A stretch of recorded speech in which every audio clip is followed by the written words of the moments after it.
आज हम स्फेरोमीटर की सहायता से किसी सर्कुलर सरफेस गोलीय पृष्ठ की वक्रता त्रिज्या यानी रेडियस ऑफ कर्वेचर ज्ञात करेंगे। रेडियस ऑफ कर्वेचर क्या होती है? रेडियस ऑफ कर्वेचर जैसे हमारे पास कोई वाच गिलास हो और वो वाच गिलास, ये हमारे पास वाच गिलास है, ये वाच गिलास किसी न किसी गोले का हिस्सा है और हमने यदि इसको यहाँ से ये काट दिया तो हमारे पास जो ये हिस्सा बच रहा है वाच गिलास, इसकी जो वक्रता त्रिज्या है वो इस पूरे गोले की, जो इसका पेरेंट्स स्फेयर है, इस गोले की रेडियस होती है।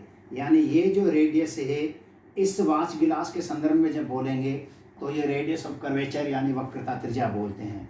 तो इस तरह से हमें आज स्फेरोमीटर जो एक एपरेटस है और इस स्फेरोमीटर की सहायता से, हमारे पास ये स्फेरोमीटर है, इस स्फेरोमीटर की सहायता से हम उस वाच गिलास की वक्रता त्रिज्या निकाल रहे हैं। यानी वह इस जो वाच गिलास है वो किस गोले का कटा हुआ हिस्सा है उसकी त्रिज्या हम निकाल रहे हैं।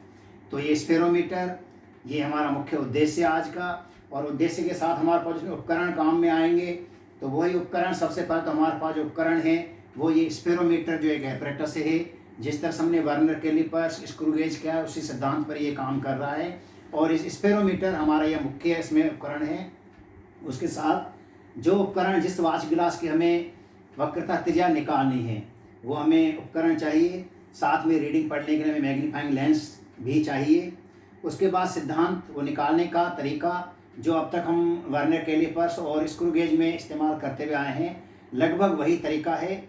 इसमें भी मुख्य पैमाना और वृत्ताकार पैमाना हमारे पास इस स्फेरोमीटर में जैसा कि नज़र आ रहा है, इस स्फेरोमीटर में ये 3 टांगें होती हैं जिनको हम ABC कह सकते हैं।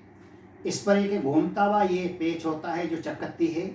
इस पर हमें 0 से 99 कुल 100 भाग होते हैं जिनको हम वृत्ताकार पैमाना कह रहे हैं, वृत्ताकार भाग कह रहे हैं।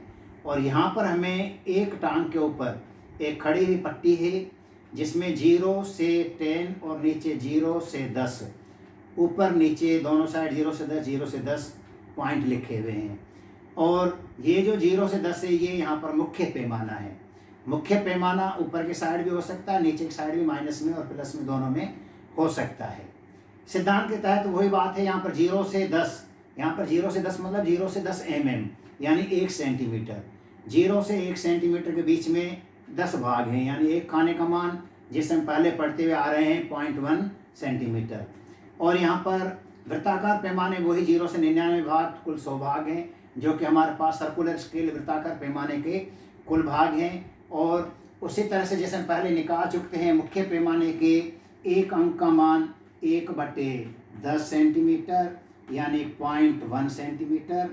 टोटल एपरेटस का लिस्ट काउंट यानी जो हमारे पास स्फेरोमीटर है उसका अल्पतमांक जो है मुख्य पैमाने के एक खाने का मान 0.1 सेंटीमीटर बटी वृत्ताकार पैमाने के कुल भाग यानी 100, यानी कुल हमारे पास इस एपरेटस का जो लिस्ट काउंट आ जाएगा 0.001 सेंटीमीटर।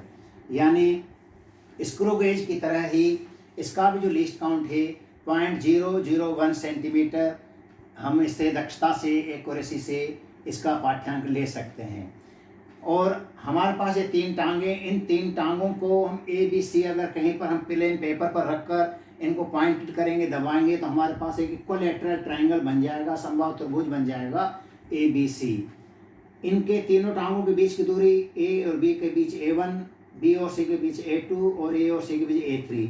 A1, A2, A3 तीनों को जोड़कर A1 + A2 + A3/3 करेंगे तो एवरेज A आ जाएगी कि इन टांगों के बीच की दूरी कितनी है, किन्हीं भी दो टांगों के बीच की दूरी कितनी है, जिसको हम प्रैक्टिकली A कहते हैं। सिद्धांत के तहत हम यहाँ देख रहे हैं radius of curvature R = A²/6h + h/2।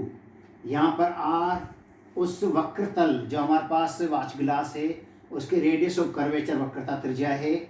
A किन्हीं भी 2 टांगों के बीच की दूरी, जो हमारे पास स्फेरोमीटर की 3 टांगें हैं, इन 3 टांगों को हमने जब प्लेन पेज पर लेकर समबाहु त्रिभुज बनाया है, A1, A2, A3 निकालने के बाद तीनों को जोड़कर 3 का भाग देकर एवरेज निकाले, किन्हीं भी 2 टांगों के बीच की दूरी हम A कह रहे हैं।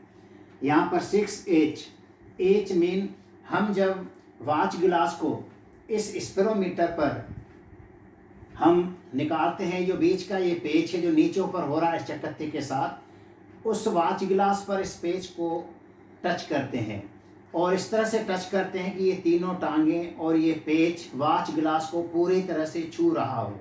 ये छू रहा है, इसको देखने के लिए कागज़ का टुकड़ा 3 टांगों के बीच में से और इस पेच के नीचे से निकाल कर देखेंगे कहीं निकल तो नहीं रहा। अगर निकल रहा है इट मीन वो टच नहीं है, तो हम इनको अच्छी तरह से टच कर लेना है। और टच करने के बाद हम यहाँ पर पाठ्यांक पढ़ेंगे।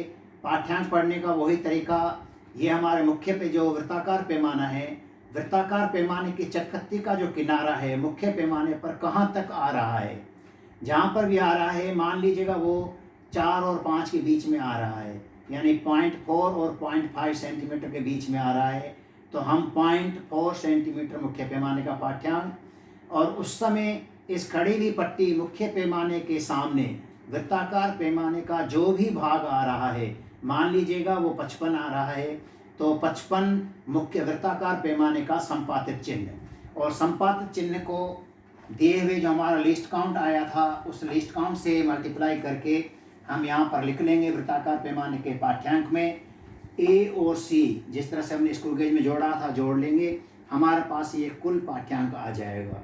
ये पूरा प्रोसेस 2-3 बार रिपीट करना है।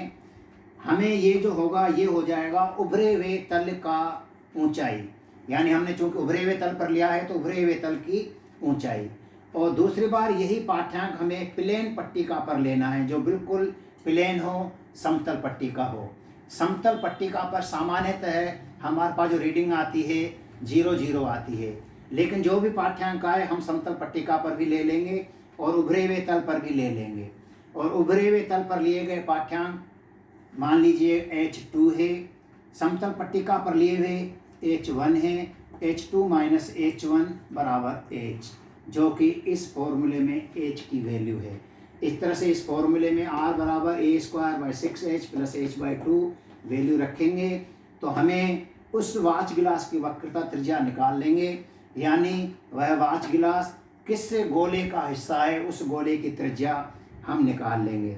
प्रेक्षण सारणी में ऑब्जर्वेशन भरने के बाद गणना करके विद यूनिट उनको सही तरह से लिख लेंगे और परिणाम निकाल लेंगे, और अंततः सावधानियां जो हैं उनको इस्तेमाल करेंगे।